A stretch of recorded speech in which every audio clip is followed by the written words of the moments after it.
Hi friends, ఎక్కడ చూసినా Pushpa Pushpa Pushpa. December 5న వచ్చే పుష్ప గురించి 3 సంవత్సరాల నుంచి వెయిట్ చేస్తున్నారు. ఫ్యాన్స్కి అయితే ఒక జాతర లెక్క ఉండబోతుంది. సో అట్లాంటి అల్లు అర్జున్ గారి ఫ్యాన్కి సంబంధించిన association president, youth president Santosh అన్న మనతో ఉన్నారు. మనకు తెలుసు సంతోష్ అన్న అల్లు అర్జున్ గారి ఆర్మీలో ఒక మెయిన్ పిల్లర్ లాగా ఉండి ఎలా ప్రమోట్ చేస్తున్నాడో మనకు తెలుసు. ఆయన ఇంటర్వ్యూలు, ఆయన సొంత యూట్యూబ్ ఛానల్, ఎక్కడున్నా కూడా ఆ ఫ్యానిజంని ట్రూగా చూపిస్తున్నాడు. సో అన్నతో మాట్లాడి తెలుసుకుందాం, అసలు పుష్ప ఎట్లుండబోతుంది, నిజంగా అంత హైప్ ఉందా, అసలు ఏంటి. డిసెంబర్ 5న ఇక్కడ రాబోతుంది.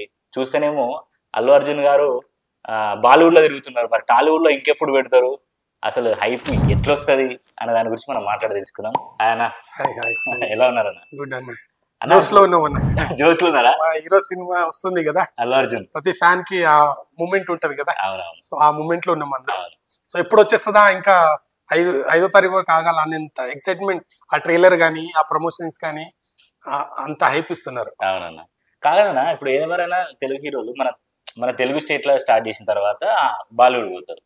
ఎందుకు బాలీవుడ్ నుంచి ఇటు వస్తున్నారు అంటే ఇప్పుడు మన తెలుగు సినిమా అది అందరూ ఆదరిస్తారు. మన ఇప్పుడు చూస్తే మోస్ట్ అవైటెడ్ మూవీ ఇప్పుడు ఇండియన్, చాలా మంది అన్ని లాంగ్వేజ్ లో వెయిట్ చేస్తారు. సో అక్కడ ప్రమోషన్ అంతా అయిపోయిన తర్వాత సో మన దగ్గర కాబట్టి సో నియర్ బై దగ్గరలో పెట్టుకుంటే ఇంకా హైప్ వస్తుంది మన తెలుగు రాష్ట్రం అని చెప్పి ఫస్ట్ అదర్ ప్రమోషన్స్ అన్ని క్లియర్ చేసుకుని అన్ని ప్రమోషన్ ఒకటి చేసుకుని ఇక్కడ వచ్చి పెట్టుకుంటారు. సో హైదరాబాద్ లో మేబీ ఉండొచ్చు, ఇప్పుడు ప్లాన్ చేస్తున్నారు ఈ 2-3 days లో మనకు వచ్చేస్తుంది ఆల్మోస్ట్. సరేనా, ఇప్పుడు అంత బాగానే ఉంది. ఇప్పుడు తమిళనాడులో విజయ్ ఒక పార్టీ పెట్టిండు. అవును, విఆర్కే అని ఒక పార్టీ పెట్టిండు. ఆ పార్టీకి 5 లక్షల మంది దాకా వచ్చిండు. అవును, అదే విధంగా అల్లు అర్జున్ కూడా పాట్నాలో పెట్టిండు. నిజం అబద్ధం అడగటే, పాలిటిక్స్ కి వస్తాడా లేకపోతే సినిమా ప్రమోషన్స్? అది పాలిటిక్స్ అంటే ఇప్పుడు మీరు అన్నట్టు ఇక్కడ తెలుగు రాష్ట్రాల్లో అట్లా వచ్చిరంటే అరే ఏదో పార్టీ పెట్టబోతుండు, ఏదో ప్లాన్ చేసిరు అనొచ్చు. సో వాళ్ళకి మనకు తెలుగు భాష రాదు. సో ఫస్ట్ టైం మన టాలీవుడ్ నుంచి ఫస్ట్ టైం హీరో వెళ్ళిండు, అంత క్రౌడ్ అనేది అది ఎక్స్పెక్ట్ చేయలేము. మేబీ ఇండియన్ హిస్టరీలోనే అది 2 లక్షల మంది వచ్చిందంట. జస్ట్ అది ఇంకా just trailer launch event. So first ఇది సెకండ్ సినిమా, యాక్చువల్గా పాన్ ఇండియా మూవీ చెప్పాలంటే ఇది సెకండ్ మూవీ. ఫస్ట్ మూవీ కూడా కరోనా టైంలో అది అప్పుడు 50% ఆక్యుపెన్సీ అసలు రిలీజ్ చేయాలనుకున్న పక్క ప్రమోషన్ లేదు, ఏం లేదు, బట్ ఆ రేంజ్ లో వెళ్ళిపోయింది. సో అంతా ఓన్ చేసుకున్నారంటే సో చాలా మట్టుకు ఏంటంటే తన యాక్టింగ్ కి, తన సినిమా అంటే ఇంతకు ముందు కూడా వాళ్ళు ఎవరిని అడిగినా మొన్న డబ్బింగ్ సినిమాలు ఇందులో డబ్ అవుతాయి చాలా, ఎందుకంటే అల్లు అర్జున్ గారి డాన్స్ మూమెంట్ చాలా నచ్చుతుంది. సో ఆ డబ్ సినిమాలు చూసి అక్కడ చూసి వాళ్ళని అంటే ఇప్పుడు అక్కడ ఉత్తిక్ రోషన్ వాళ్ళు అప్పుడు డాన్స్ అంటే వాళ్ళే కదా. సో అంత డబ్ అయిన తర్వాత మనకు ఒక తెలుగు స్టార్ నుంచి అంటే అల్ బన్నీ గారు చాలా మూవీస్ లో ఖచ్చితంగా మూవీలో డాన్స్ ఉంటుంది. సో ఆ డబ్ అవ్వడం వల్ల అక్కడ వాళ్ళు చూడడం వల్ల పుష్ప అంత క్రేజ్ రావడం వల్ల సో వాళ్ళకి బాగా కనెక్ట్ అయిపోయారు. ఎందుకంటే ఇప్పుడు బీఆర్ లో ఏంటంటే అంటే వాళ్ళు మొరటుగా ఉంటారు, రఫ్ అండ్ టఫ్ ఉంటారు, గన్నులు అవి తగ్గేది అంటే వాళ్ళకి ఎక్కడో ఒక ఓన్ ఇది మన బాడీ అంటే ఇప్పుడు దాంట్లో అల్లు అర్జున్ ఎక్కడ కనిపించాడు, ఒక క్యారెక్టర్ దాంట్లో వెళ్ళిపోతాడు, ఆ క్యారెక్టర్ కి వాళ్ళు ఫిదా అయిపోయారు. సో అది ఆ యాక్టింగ్ కి సో ఆ ప్రభావం అనేది మొన్న చూపించింది. సో నాకు తెలిసి చాలా మంది మన హీరోలకు కానీ ఎవరికైనా ఎవరైతే మా వాళ్ళని ఎదిగిండు అని అనుకున్న వాళ్ళకైతే నిద్ర పట్టలేదు అనుకుంటా. ఖచ్చితంగా ఇప్పుడు డైరెక్ట్ గా మెగా ఫ్యాన్ ఎవరన్నా కావచ్చు, ఇప్పుడు ఎవరు అన్నారు వాళ్ళకి తెలుసు. ఇప్పుడు మమ్మల్ని ఎవరు విమర్శిస్తారో వాళ్ళకి ఖచ్చితంగా కౌంటర్ ఇస్తాం. కానీ ఏ ఫ్యాన్ కానీ ఇప్పుడు ప్రభాస్ అన్న ఫ్యాన్ కానీ ఎన్టీఆర్ అన్న ఫ్యాన్ కానీ సో మేము రెస్పెక్ట్ ఇస్తే మాట్లాడతాం. సో మా అల్లు అర్జున్ గారు హీరోని ఎలా అయితే రెస్పెక్ట్ ఇచ్చి సపోర్ట్ చేస్తారో ఖచ్చితంగా ఏ హీరోని రెస్పెక్ట్, కానీ మా హీరోని టార్గెట్ చేస్తాం ఖచ్చితంగా ఆ కంటెంట్ మీదనే ఫైట్ చేస్తాం. కానీ వ్యక్తిగతంగా కానీ పవన్ కళ్యాణ్ కానీ చిరంజీవి కానీ ఎవరిని మేము అనము, మేము ఎందుకు అంటాం అనము. అది ఇప్పుడు మొన్న మలయాళం అంటే కొచ్చి వేయండు, కొచ్చిలో జరిగింది. కొచ్చిలో అక్కడ కూడా మరి తెలుగులా మరి వాళ్ళు ఎవరు అది లేదు, బ్యానర్ మీద ఏం పీకలేరు బ్రదర్ అని చెప్పేసి పెట్టుకున్నారు. మరి ఇది కూడా మరి టార్గెట్ చేసినట్టు అవుతుంది కదా. సో మీరు ఈ క్వశ్చన్ మంచి క్వశ్చన్ రేజ్ చేశారు. సో ఈ క్వశ్చన్ కూడా నేను చెప్పాలనుకున్నా. సో ఏం పీకలేరని పెట్టారు అని చెప్తున్నారు కదా, అంటే అల్లు అర్జున్ గారికి చాలా అంటే చూసి ఎక్కడికో వెళ్ళిపోతారు, ఇంట్రెస్ట్ బాగా పోగుడు వచ్చేసింది అన్నారు. సో ఇదే పీకలేరని మీరు అన్నారు కదా, అదే ఫ్యాన్స్ మొన్న గబ్బర్ సింగ్ రిలీజ్ అయింది, ఆతు అనే అంటే ఒక బ్యాడ్ వర్డ్ వాడారు, నాకు అది వాడారు. నెక్స్ట్ మొన్న Ram Charan game changer movie release అయినప్పుడు తన పోస్టర్ పెట్టారు. సో నాకు మరి అప్పుడు ఎందుకు మాట్లాడలేరు? సో అది రెచ్చగొట్టినట్టు కాదా? సో అది ఇప్పుడు మళ్ళీ చెప్తున్నా నేను, ఇప్పుడు మా హీరోకి కౌంటర్ ఇస్తే ఆ కౌంటర్ పరంగా నేను మాట్లాడతాం, కానీ వ్యక్తిగతంగా నెవర్ బిఫోర్ అల్లు అర్జున్ కూడా మాట్లాడపోరు, నేను కూడా ఫ్యాన్స్ కూడా మాట్లాడపోరు. సో వాళ్ళు అది పెట్టారు కానీ వీళ్ళు కూడా అంతే పెట్టారు. దాన్ని కాంట్రవర్సీ చేయాల్సిన అవసరం ఏముంది? సో ఇంకోటి వాళ్ళకి టాపిక్ ఒకటి దొరుకుతలే. ఏంటంటే ఇప్పుడు మా వాళ్ళు ఎదిగిండు అవన్నీ అన్నారు కదా. సో పార్ట్నర్లో అయితే ఒకళ్ళు పంపిస్తే ఒకళ్ళు ఇన్ఫ్లుయెన్స్ చేస్తే రారు కదా. అది రాజకీయ నాయకుడు పార్టీ పెడితే కూడా అంత జనాలు రారు. సో అది చూసి ఇంకా ఏదో ఒకటి సందు దొరకాలి వాళ్ళకి. ఇప్పుడు లేదు, వాళ్ళు ఏంటంటే ఈయన ఆర్మీ సొంతంగా. ఇప్పుడు ఒక పెదనాన్న కొడుకో ఒక తమ్ముడు కొడుకో అని ఎవరు ఫ్యాన్ గారు, తన సినిమాలు తన యాక్టింగ్ పట్టుకొని ఫ్యాన్ ఫాలోయింగ్ చేసుకుంటారు. సరే మీరు అంతగానం అంటున్నారు కదా, ఎగ్జాంపుల్ ఒకటే చెప్తున్నాను. రీసెంట్ గా వాళ్ళు కూడా చాలా రెచ్చగొడుతున్నారు అదంటే. సో అల్లు అర్జున్ విషయం పక్కన పెట్టిద్దాం. First of all Allu Arjun అల్లుడు వదిలేసేది. సో ఇప్పుడు వాళ్ళు ఇండస్ట్రీ ద్వారానే ఎదిగారు, కానీ చిరంజీవి ద్వారా ఎదగలేను, నాకు సపోర్ట్ లేదు ఎక్కడ అనలేడు. ఒక కొంతవరకే చూపించింది. ఇప్పుడు రామ్ చరణ్ అని ఉన్నాడు ఒక చిరుత మూవీ తర్వాత, దాని తర్వాత తన ఓన్ యాక్టింగ్ చేయబట్టే కదా ఫ్యాన్ తనకు వస్తుంది. అలాగే ఇప్పుడు మిగతా ఇప్పుడు ఎగ్జాంపుల్ మొన్న మట్కా మూవీ రిలీజ్ అయింది. సో ఒక 30 కోట్లతో నేను సినిమా తీశారు. సో ఏమైంది, సెకండ్ షోకి క్యాన్సిల్ చేసేసారు కొన్ని థియేటర్లు. అప్పుడు మరి అల్లు అర్జున్ ఫ్యాన్స్ కూడా ఆగలేదు కదా, ఇష్టం వచ్చిన ట్రోల్ చేసిరు కదా. ఎందుకు ట్రోల్ చేసిర్రు? ఏ విషయం ట్రోల్ చేసిర్రు? ఎందుకు ట్రోల్ చేసిర్రు అంటే ఇప్పుడు మాట్లాడిండు అల్లు అర్జున్ అన్నారని ఎందుకు అనుకోవాలి మనం?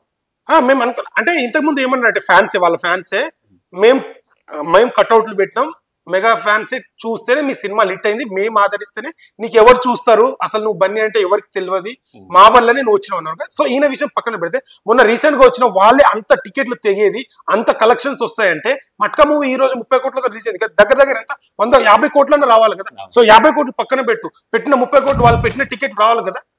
సో ఇక్కడ ఖచ్చితంగా స్టార్టింగ్ లో ఎవరు రావడానికి కానీ పేరు మామ పేరు కానీ అది స్టార్టింగ్ వరకే ఉపయోగపడుతుంది.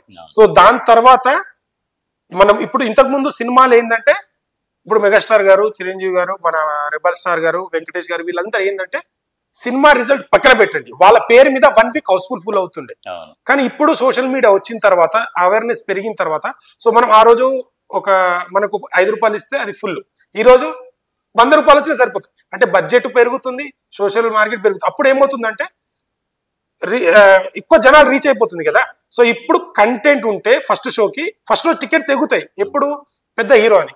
కానీ టాక్ బాగాలేదనుకో ఆటోమేటిక్ అది ఏ స్టార్ అయినా డౌన్ అయిపోతుంది. సో కంటెంట్ ఉన్న సినిమాని, మంచి సినిమాని ఎన్ని ఫ్యామిలీలు వచ్చినా ఇప్పుడు వాళ్ళ సినిమాని మేము ఆపలేము, మా సినిమాని వాళ్ళు ఆపలేరు. కంటెంట్ ఉండాలి, సినిమా అందరిని ఆదరించాలి. ఇప్పుడు సినిమాకి రావడం తగ్గిపోయింది, ఓటీటీలో వచ్చిన తర్వాత ఒక సినిమాని చూడాలంటే అది ఇప్పుడు ఎలా అంటే సోషల్ మీడియాలో కూడా ఎలా చూస్తున్నారంటే ఒక 10 మంది చూసారు అనుకో రివ్యూ, దాంట్లో 8 మెంబర్స్ బాగుందంటేనే పోయి ఫ్యామిలీస్ కానీ టికెట్ తెగుతున్నాయి. 10 మెంబర్స్ లో 8 మెంబర్స్ బాగాలేదంటే వాళ్ళు పోరు. ఆప్షన్ ఏమైంది నెక్స్ట్ ఓటీటీ. ఎందుకు ముందు ఏంటంటే ఒక రివ్యూ చెప్పాలంటే అది తెలిసే వరకు ఒక 2-3 డేస్ అవుతుంది. కానీ విత్ ఇప్పుడు మనకంటే ముందు అక్కడ యూఎస్ లో అక్కడ రిలీజ్ అయిపోతుంది, టాక్ వచ్చేస్తుంది కదా. సో అంత ఫాస్ట్ అయిపోతున్నప్పుడు ఇప్పుడు సినిమాని ఆపేంత ఎవరికి ఉండదు. కంటెంట్ ఉండాలి, ఫ్యామిలీ ఆడియన్స్ కానీ జనాలు ప్రతి ఒక్కరిని థియేటర్ కి రప్పించగలగాలి. సో ఆ రప్పించగల స్టార్డమ్ ఇప్పుడు అల్లు అర్జున్ గారికి ఉంది. సో అప్పట్లో చిరంజీవి గారికి, అక్కినే నాగేశ్వర్ గారు, కృష్ణ గారికి ఎలా ఉందో శోభన్ గారు, ఇప్పుడు ప్రభాస్ గారి వీళ్ళందరూ ఫస్ట్ డే వరకు రప్పిస్తారు. దాని తర్వాత ఫస్ట్ డే కానీ ఏ సినిమా కైనా ఎంత బ్లాక్ బస్టర్ సినిమా అయినా నెగిటివ్ చేసే వాళ్ళు ఉంటారు. ఇప్పుడు కొంతమంది నెగిటివ్ ఫ్యాన్స్ ఉంటారు. ఇప్పుడు అల్లు అర్జున్ పడిన వాళ్ళు వీళ్ళు ఏం చేస్తారు, అస్సలు బాగాలేదని మీడియా ముందు మాట్లాడతారు. అదే ప్రభాస్ అన్న మూవీ రిలీజ్ అయినప్పుడు వేరే ఫ్యాన్స్ అస్సలు బాగాలేదంటారు. కానీ అసలు సినిమా రిజల్ట్ ఎప్పుడు తెలుస్తుంది? 3 డేస్ తర్వాత. 3 డేస్ తర్వాత ఎవరు వస్తారు? ఇప్పుడు నేను అల్లు అర్జున్ ఫ్యానే, నా వల్ల సినిమా ఇటు కాదు, నా వల్ల ఫ్లాప్ కాదు. ఎందుకంటే నేను ఒకసారి చూస్తా, రెండోసారి చూస్తా. దాని తర్వాత వచ్చేది ఎవరు? కామన్ ఆడియన్స్, వేరే ఫ్యాన్స్, అభిమానులు, జనరల్ కామన్ ఆడియన్స్. ఎప్పుడు సెకండ్ థర్డ్ డే తర్వాత వాళ్ళు రావడం జరుగుతుంది. సో ఇప్పుడు వీళ్ళు టికెట్ రేట్లు పెంచడం వల్ల కూడా ఫ్యామిలీస్ రారు. ఇప్పుడు టికెట్ రేట్లు అన్నారు కదా, టికెట్ రేట్లు అంటే నాకు గుర్తొచ్చింది. ఇప్పుడు మెగా ఫ్యాన్స్ ఎవరైతే ఉన్నారో వాళ్ళు సినిమా చూడని చెప్పారు. సినిమా చూడం, మేము ఆంధ్రాలో ఆడే, నువ్వు దమ్ముంటే ఆంధ్రాలో ప్రీ రిలీజ్ ఈవెంట్ పెట్టరా అని చెప్పేసి అంటున్నారు. ఇప్పుడు అందుకే అంటే మెగా ఫ్యాన్స్ ఎట్లాగో చూడరు, మనకు పైసలు రావు, అందుకే టికెట్ రేట్లు పెంచుదామని చెప్పేసి పెంచలేమో అని వాళ్ళు అంటున్నారు. ఎవరైతే నాకు క్వశ్చన్స్ నేను అడగడానికి ఈ ఇంటర్వ్యూ కంటే ముందు వస్తే వాళ్ళు ఏమన్నారంటే స్ట్రేట్ ఇప్పుడు అడుగుతున్నారు, మెగా ఫ్యాన్స్ ఎట్లాగో చూడరు, తెలుగు రాష్ట్రాలలో మెగా ఫ్యాన్స్ ఎక్కువ ఉన్నారు కాబట్టి సో టికెట్ రేట్లు పెంచిందంటే అప్పుడన్నా 1000 కోట్లు వస్తాయి, అప్పుడన్నా పరువు కాపాడుకున్నట్టు ఉంటుందా, అందుకేనా అట్లా చేసింది అని కొంతమంది చేస్తున్నారు ఫ్యాన్ వార్స్. అంతేందుకు మట్కా మూవీకి 120 కదా, అదే చూడలేరు ఇంకా దీనికి ఏం చూస్తారు వాళ్ళు? ఎగ్జాంపుల్ అంతే కదా. ఇప్పుడు సరే ఇప్పుడు పెంచిరా అంటున్నారు కదా, సరే 700 పెంచిరా అని అంటున్నారు కదా, సింపుల్ కదా. మట్కా మూవీ ఇప్పుడు వాళ్ళు తెలుగు రాష్ట్రాల్లో వాళ్ళే ఫ్యాన్స్ అంత క్రౌడ్ ఉన్నప్పుడు జస్ట్ టైం పాస్ పోయి టికెట్ తీసుకొని మా ఫ్యామిలీ హీరో అని చెప్పి టికెట్ తీసుకుని ఏసీలో పండుకొని రావచ్చు కదా సినిమా చూడకుండా. మరి అది జరగనప్పుడు ఇది సినిమా అనేది బడ్జెట్. ఇప్పుడు మనం చిన్న ఉన్నప్పుడు ఆశా చాక్లెట్ ఎంత 8 రూపాయలు, ఇప్పుడు ఎంత మినిమం ₹2 ఉంది కదా. బడ్జెట్ పెరిగింది కదా, సో ఖచ్చితంగా ఇప్పుడు పెట్రోల్ ఎంత ఉండే కాస్ట్ అన్ని పెరుగుతున్నాయి, ఖచ్చితంగా టికెట్ పెరుగుతుంది. ఇప్పుడు ఈ రోజు దీనికి ఇంత ఉందా, రేపు మహేష్ బాబు గారు రాజమౌళి గారి సినిమా వచ్చి ఇంకా నాకు తెలిసి 2000 ఓపెనింగ్ టికెట్ అన్నా ఆశ్చర్యపడాల్సిన అవసరం లేదు. ఎందుకంటే పెరుగుతున్న బడ్జెట్, ఆ సినిమా బడ్జెట్, వాళ్ళ గవర్నమెంట్ దగ్గర వెళ్ళి పర్మిషన్స్. ఎందుకంటే ఒక పెద్ద సినిమా తీసినప్పుడు ఇప్పుడు ఒకవేళ సినిమా రిజల్ట్ పక్కన పెడితే ఫస్ట్ ఆఫ్ ఆల్ దాంట్లో యాక్టర్స్ అని ఎవరు కానీ ఫస్ట్ నిర్మాత బతకాలి. సో ఆ నిర్మాత బతకాలంటే తను పెట్టిన బడ్జెట్ రావాలంటే ఫస్ట్ వీక్ ఏ సినిమాకైనా ఉంటుంది. ఇప్పుడు అల్లు అర్జున్ సినిమానే కాదు, రేపు గేమ్ చేంజర్ వచ్చినా మన కల్కికి వచ్చినా ఖచ్చితంగా అందరు పర్మిషన్ తీసుకోవాలి. ఈ గవర్నమెంట్ ఆ గవర్నమెంటే కాదు, ఆ ప్లేస్ లో ఏ గవర్నమెంట్ ఉన్నా ఖచ్చితంగా పర్మిషన్ ఇవ్వాలి. అందుకనే రేవంత్ రెడ్డి గారు చెప్పారు కదా, నాకు యాడ్ చేయాలి పెంచుకోవాలంటే దేవరకి మన ఎన్టీఆర్ అన్న స్టార్ట్ చేసింది. నిన్న రీసెంట్ నిన్ననే రిలీజ్ అయింది, అల్లు అర్జున్ గారు చేశారు. మంచిదే కదా, అవేర్నెస్ డ్రగ్స్ పట్ల చేయొద్దని, ఇది కూడా మంచిదే కదా. ఖచ్చితంగా అది ఏ సినిమాకైనా ఉంటుంది, దాన్ని మనం తప్పు పడాల్సిన అవసరం లేదు. సో ఆల్రెడీ మన రాజమౌళి గారు ఆ మార్క్ పెట్టేశారు. ఎందుకు పెరిగింది అనేది మాట్లాడుకో డిస్కషన్ వేస్ట్ అని నేను అనుకుంటాను. సరే ఇప్పుడు మీరు అన్నది బాగానే ఉన్నది. సరే అల్లు అర్జున్ గానీ ఇలా రామ్ చరణ్ గానీ లేకపోతే ఎవరైనా గానీ ఇండస్ట్రీలో టికెట్ రేట్లు పెంచిందని అనుకుందాం, నిర్మాత బతకాలనుకుందాం. ఫస్ట్ సినిమా రిలీజ్ అవ్వగానే పోయేది ఎవరన్నా ఫ్యాన్స్. ఇప్పుడు అల్లు అర్జున్ గారికి ఆర్మీ అని ప్రేమగా చెప్పుకుంటాడు ఆయన, ఆర్మీ ఆర్మీ అని. ఇప్పుడు టికెట్ రేట్ పెంచడం వల్ల ఫస్ట్ సినిమా పోయేది ఈ ఆర్మీయే కాబట్టి మరి ఆర్మీ దగ్గర నుంచి డబ్బులు దోచుకున్నట్టే కదా. అట్లెందుకంటే ఇప్పుడు మన అభిమాన హీరో కోసము ఇప్పుడు ఒక సినిమా వస్తుందంటే నా అభిమాన హీరో కోసం నేను కట్అవుట్లు కడతాం, బ్యానర్ కడతాం అని చెప్పి తను పొదుపు చేసుకుంటాడు డబ్బులు. నేను చూడాలి అది. ఇప్పుడు 1,00,000 ఇప్పుడు నాని అన్న సినిమాలో ఒకటి ఉండే 1,00,000 ఖర్చు అయినా పర్వాలేదు అని. ఎందుకు అభిమానం అది, అంతే. అక్కడ జేబులు కొడుతురావని కాదు, జస్ట్ ఎంటర్టైన్మెంట్ కావాలి కాబట్టి అది ఫస్ట్ షో చూడాలి. ఫస్ట్ షో కూడా ఇప్పుడు మా ఫ్యానే కాదు, రేపు వాళ్ళ ఫ్యాన్స్ కూడా ఇప్పుడు సపోజ్ రేపు గేమ్ చేంజర్ దానికి రేట్లు పెడతారు, అప్పుడు ఇదే క్వశ్చన్ అయ్యారు సార్. అది కాదు, అది ఫ్యానిజం అనేది వాళ్ళ హీరో సినిమా తెర పైన ఫస్ట్ బొమ్మ పడే రోజు లేదంటే ఫస్ట్ రోజు ఖచ్చితంగా చూడాలని ఈ రోజు నేనే అనుకుంటున్నా, అపోజిట్ ఫ్యాన్ కూడా అంతే అనుకుంటాను. సో వాళ్ళకి అది సమస్య కాదు, వాళ్ళు చూస్తారు. దాని తర్వాత ఆటోమేటిక్ ఏ సినిమా అయినా 3 days తర్వాత తగ్గిపోతుంది, అప్పుడు వేరే ఆడియన్స్ వస్తారు కదా. ఇప్పుడు మాకనే ప్రాబ్లం, ఎవరికైనా అంతే ప్రాబ్లం, ఎక్కడ దోచుకున్నది లేదు. సో ఆ దోచుకునేది కానీ మన ఎంటర్టైన్మెంట్ ఇస్తున్నారు కదా, మనకు కావాల్సిన ఎంటర్టైన్మెంట్, సాంగ్, హైప్, అక్కడ ఫైట్స్ ఇవన్నీ ఇస్తున్నారు కదా. దోచుకోవడం ఎట్లా అవుతుంది? దోచుకోవడం ఎట్లా అంటే మనకి తీసుకెళ్లి అక్కడ పడేసి ఆ సినిమా వేయకుండా అది దోచుకోవడం అంటారు. ఇప్పుడు మనకు రష్మిక గారిని చూపిస్తున్నారు, ఇంత కాస్టింగ్ చూపిస్తున్నారు, సుకుమార్ డైరెక్షన్ చూస్తున్నారు, ఇవంతా కాస్టే కదా. మరి అట్లా ఎట్లా ఊహించవద్దు, దోచుకున్నట్టు ఎట్లా అనుకుంటారు? మనం 3 hours కూర్చున్నాం ఖచ్చితంగా. ఇప్పుడు నేను కాదు, ప్రతి ఫ్యాన్ అదే ఆన్సర్ చెప్తాడు. ఇప్పుడు మనకు ఆ ఎంటర్టైన్మెంట్ ఇస్తున్నప్పుడు ఖచ్చితంగా ఉంటది అది.